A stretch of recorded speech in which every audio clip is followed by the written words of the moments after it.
네, 오늘 하나님이 주시는 제목은 예수님께서 제자들에게 주신 그냥 경고가 아니라 특별한 경고를 주셨습니다.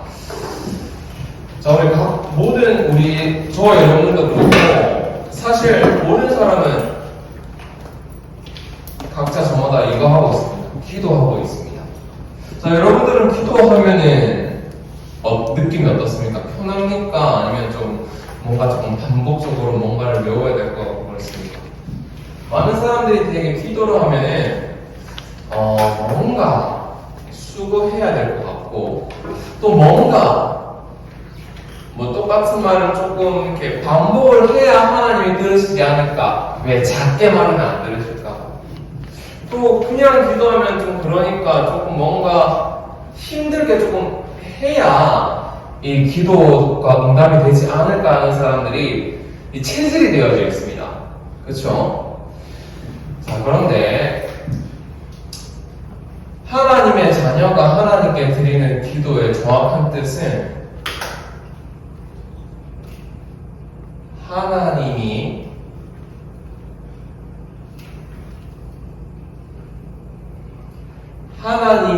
원하시는 것을 하나님의 자녀가 바라는 것이 바로 기도입니다. 종교는 반대잖아요. 내가 원하는 것. 이번 명절인데 우리 가정 가문이 행복해지기를 바라는 것. 사실 그거보다 더 중요한 게 하나님의 계획이 이루어지는 것이 저와 여러분들이 기도해야 될 것입니다. 그래서 저는 여러분들에게 기도를 이렇게 설명드리고 싶어요. 말씀을 찾아볼게요. 마가복음 어디를 찾아보냐면 9장 23절에서 24절입니다. 저는 이것보다 훌륭한 기도는 없다라고 생각합니다. 우리가 많은 기도 제목들이 있지만 우리 한번 찾아볼까요? 마가복음 9장 예수님께서 마찬가지로 말씀하신 부분이거든요. 마가복음 9장 23절에서 24절에 보면 23절, 24절 제가 읽어보겠습니다. 예수께서 이르시되 할 수 있거든이 무슨 말이냐? 믿는 자에게는 능히 하지 못할 일이 없느니라 하시니 곧 그 아이의 아버지가 소리를 질러 이르되 내가 믿나이다. 나의 믿음 없는 것을 도와주소서 하더라. 나의 뭐가 없는 것을 도와달라고 했다고요? 믿음이 없는 것을 도와달라고 했다고요. 그게 기도입니다, 여러분. 사실 우리가 부족한 게 있어 보여도 믿음이 없는 거예요. 자, 그러면은 하나님이 원하시는 게 무엇일까요? 하나밖에 없습니다. 하나님이 원하시는 것은 함께하기를 원하십니다. 하나님의 자녀와 함께하기를 하나님은 가장 원하십니다. 이번 한 주간 저와 여러분들에게 이 은혜에 대한 믿음이 회복되어지기를 바랍니다. 이거 조금만 기도하세요. 하나님이 지금 나와 함께한다는 사실에 믿음을 나에게 주세요. 오늘 우리가 방금 읽었던 마가복음 9장 말씀에 있죠. 이 아버지가 귀신 들린 자기 딸을 고쳐달라 했어요. 여러분 생각해보세요. 내 자식 귀신이 들렸어. 누가 고쳐줍니까? 완전 절망할 만한 상황 아닙니까? 근데 뭐라 했습니까? 믿음을 달라 했습니다. 딸을 고쳐주세요가 아니라 하나님 나에게 믿음을 주세요. 이 사실에 대한 믿음이에요. 자, 우리 초등부 랩런트들은 이제부터 두 가지만 생각하세요. 기도 너무 어렵게 하지 말고 편안하게 두 가지만 생각하세요. 첫 번째 생각할 겁니다. 다 안다. 무슨 말이냐? 하나님이 여러분 다 알아요.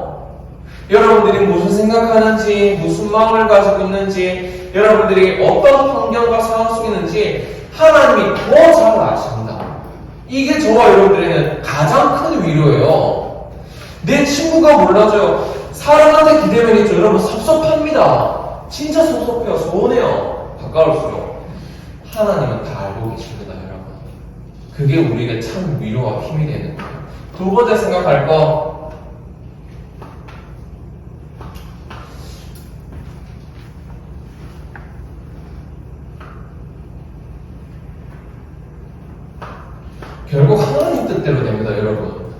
걱정하고 염려되고 두렵죠. 아무리 계산해보세요. 절대 여러분 걱정대로 안 됩니다. 하나님 뜻대로 돼요. 우리가 그래서 말씀 듣기 위해서 이 자리에 모인 겁니다. 두 가지만 생각하세요. 여러분들이 처한 그 어려운 문제, 그 모든 것들 하나님이 다 알고 계십니다. 그러나 그 모든 것들은 하나님 뜻대로 될 거예요. 그렇죠? 이것만 생각하세요. 이것만 정말 믿어준다. 여기에 대한 믿음을 달라고 하세요. 하나님, 이 사실에 대한 믿음을 달라고. 자, 이거를 바탕으로 해서 예수님께서 오늘 제자들에게 특별한 경고를 하셨습니다. 오늘 말씀의 배경을 잠깐만 살펴보면 베드로, 야고보, 요한을 데리고 예수님께서 변화산으로 올라갔습니다. 그런데 갑자기 올라갔더니 산의 꼭대기에서 예수님이 변화하셨어요. 빛이 나면서. 여러분 생각해봐요. 전도사님 여러분을 데리고 산에 올라갔어. 우리 전생이 예수님은 아니지만 전생가 하늘을 공중으로 붕 뜨면서 변했어. 얼굴이 빛이. 이런 마음 어떻겠어요? 바로 폰폰에서 찍을 거 아니야. 그치? 그런 상황 속에서 더 신기한 일이 벌어졌어요. 두 사람이 나타났어요. 누가 나타났다? 모세와 엘리야가 예수님과 함께 얘기하는 장면을 보게 됩니다. 그렇죠? 그랬더니 이 베드로가 이런 고백을 해요. 주님, 초막이라는 거는 쉽게 말하면 여러분 집이라 생각해요. 집. 누구를 위한 집을 짓는다고 하죠? 이 베드로가. 하나는 주님을 위한 집, 또 하나는 모세를 위한 집, 또 하나는 엘리야를 위한 집을 짓는다고 합니다. 여러분, 이 당시에 모세와 엘리야는 우리나라로 비교하면 어느 인물이냐면은, 여러분 옛날 학교 가면 동상 두 사람이 있습니다. 누군지 알아요? 세종대왕과 이순신 장군. 두 사람이 항상 어느 초등학교로 가면 운동장에 동상에 서져 있습니다. 그 정도로 대표되는 인물들이었어요. 훌륭한 인물. 이 세 사람을 위해서 초막을 짓겠다고 합니다. 그런데 여러분 잘 보세요. 갑자기 이 말을 듣는데 모습은 안 보이는데 목소리가 나옵니다. 구름 속에서. 그러니까 하나님의 음성이겠죠. 하나님께서 예수를 보고 이는 내 사랑하는 아들이라고 말하면서 그의 말을 들으라고 합니다. 그런데 그때 여러분 7절 보시면은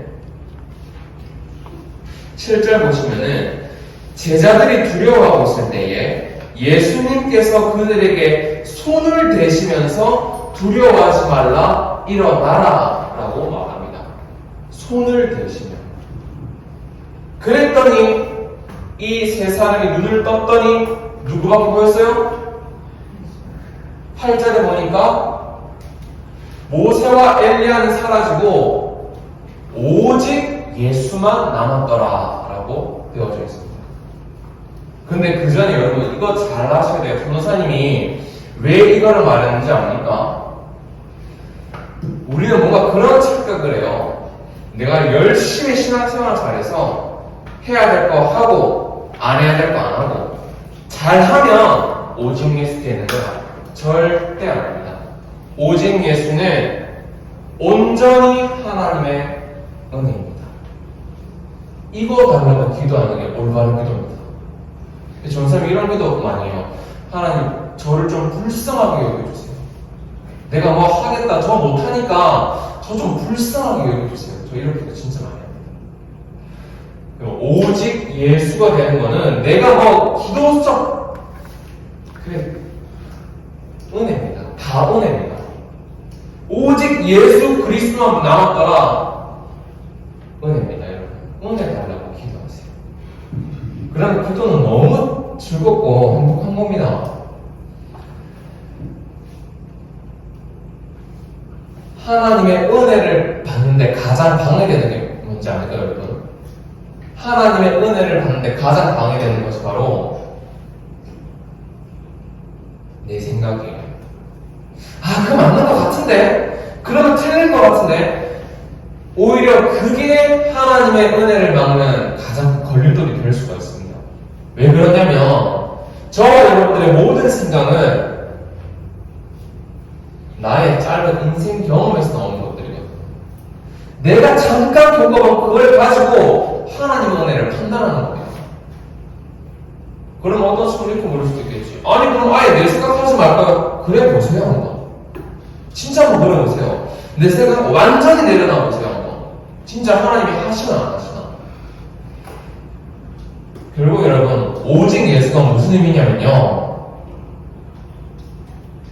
내 인생 모든 것을 완전히 맡기는 겁니다. 하나님께 그냥. 누가 이렇게 기도한다고 하더라고. 기도 제목 적으라니까 하나님 마음대로 하이소. 그게 올바른 기도예요. 하나님 마음대로 해야 돼요. 내 인생 내가 마음대로 안 돼. 하나님 마음대로 해야 돼. 그게 바로 오직 예수입니다.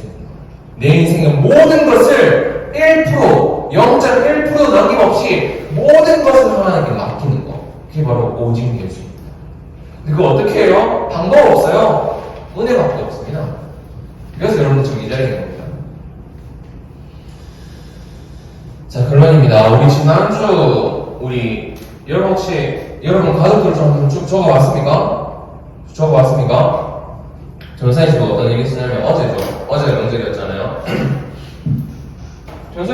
전사님 가족은 항상 명절 아침에 예배를 드려요.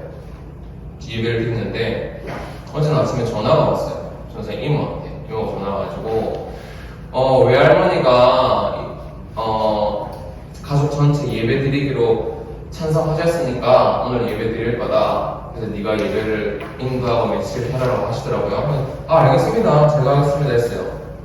근데 알고 봤더니 아마 우리 선생님들 가문에는 그런 일이 있을 수도 있어요.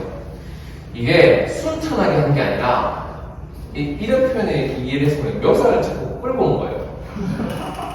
그러니까 분명히 그 속에는 전생의 가문도 신천지도 있고요, 불교도 있고요, 천주교도 있고요, 많습니다.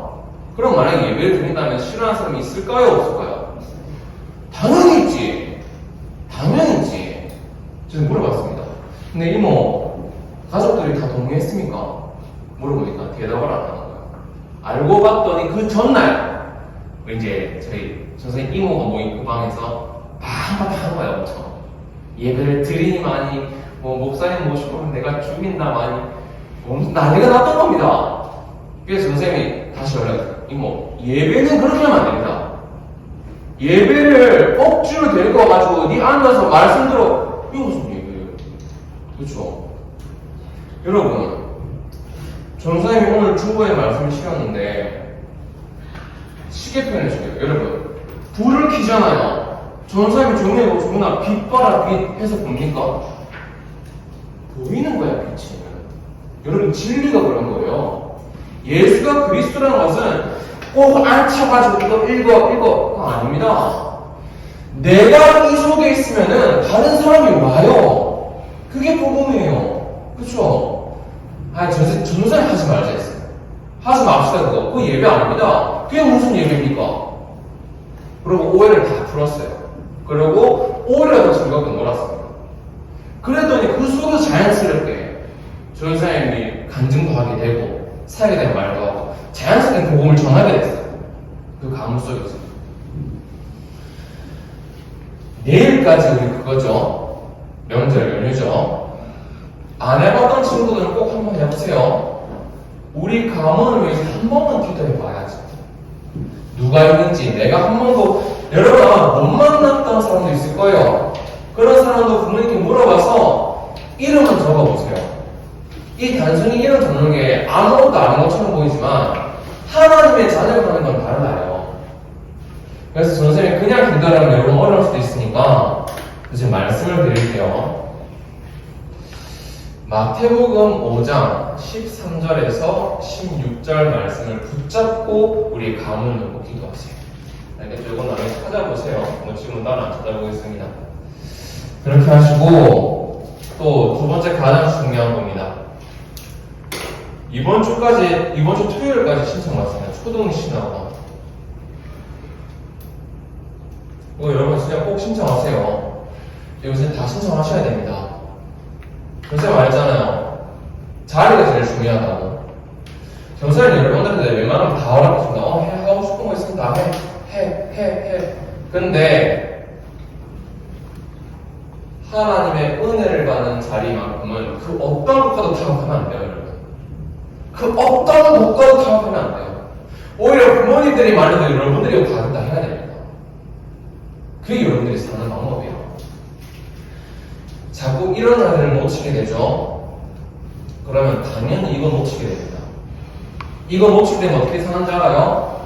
이거 가지고 살게 돼요.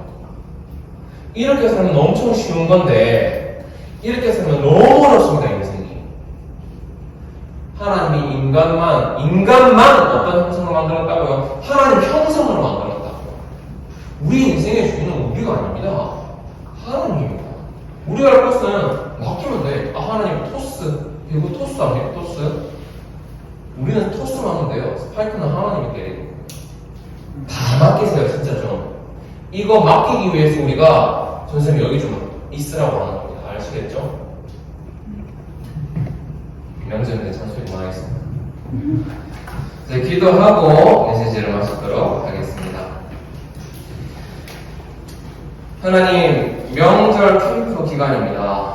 이 시간표 속에서 오늘도 예배를 통해 하나님께 최고로 영광 돌릴 수 있는 은혜를 주심에 감사를 드립니다. 구원받은 나조차도 베드로의 고백처럼 모세를 위하여, 엘리야를 위하여 고백할 때가 너무나도 많지만 하나님 지금 이 시간 내 심령에 은혜를 더하여 주셔서 오직 예수만 보게 하여 주옵소서. 살아계신 예수 그리스도 이름으로 기도합니다.